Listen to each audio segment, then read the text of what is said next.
When spending time with your dog, it is important to be sensitive to their anxiety. When faced with a frightening human, these furry friends often express their fear through unique body language. Accurately identifying these warning signs and taking appropriate comfort measures is the key to building a deep friendship between people and pets. What behavioral characteristics best reflect a dog's fear response to humans? First, the tail is tucked between the legs. When a dog tucks its tail tightly between its hind legs, hunches its back, puts its ears back, and avoids looking, these body languages clearly convey its anxiety. At this time, the dog has completely lost its aggressiveness and is bearing tremendous psychological pressure alone.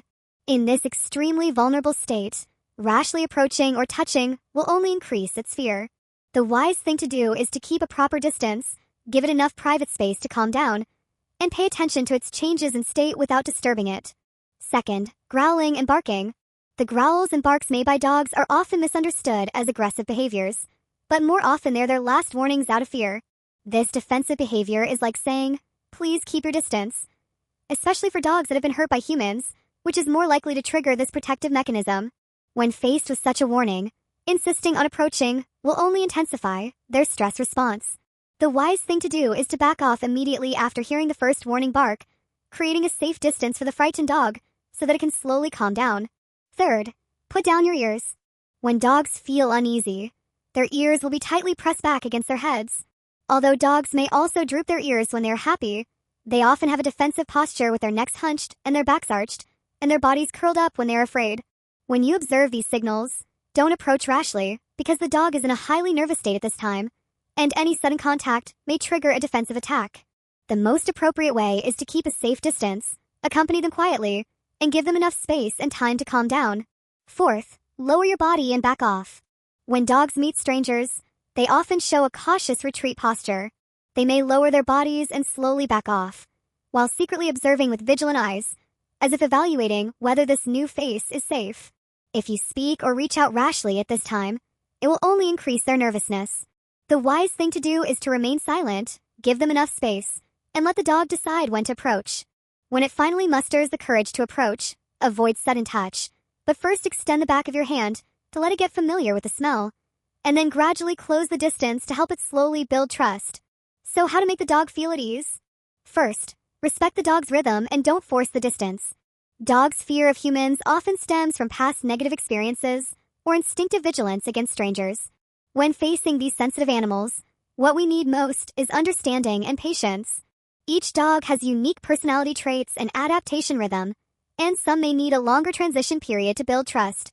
Instead of rushing for success, it is better to respect their psychological rhythm and give them enough safe space so that they can naturally let down their guard and gradually accept human kindness. Second, adjust the space position to create a safe environment. We can adjust the environment according to the actual situation. Either move the dog to a safe area that it is familiar with, or keep the object that causes it anxiety at a proper distance. If the conditions do not allow you to change the space, you should wait for the dog to approach you calmly. During this waiting period, it is important to keep a quiet and calm posture and avoid any actions that may increase the dog's nervousness. Third, gentle touch. Start with smell familiarity. When interacting with your dog, never reach out and touch it rashly. The appropriate way is to let the dog smell our hands first to help it get familiar with our breath. After it adapts, you can try to feed it with small snacks with your palm.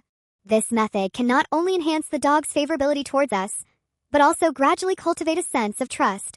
By continuing such a positive interaction, the dog will gradually let down its guard and actively seek close contact. Fourth, pay attention to daily communication and create a relaxing environment.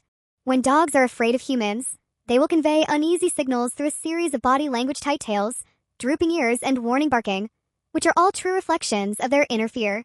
When facing frightened dogs, never force them to adapt to humans, but respect their psychological rhythm and gradually cultivate mutual trust.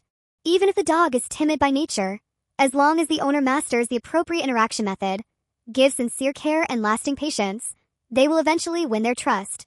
In daily interactions, you should pay attention to emotional communication with your dog and enhance your relationship through playing games and companionship. At the same time, you should create a comfortable and relaxing living space for them, such as arranging a warm rest area and preparing favorite toys, so that the dog can feel the warmth of being cared for in a safe environment.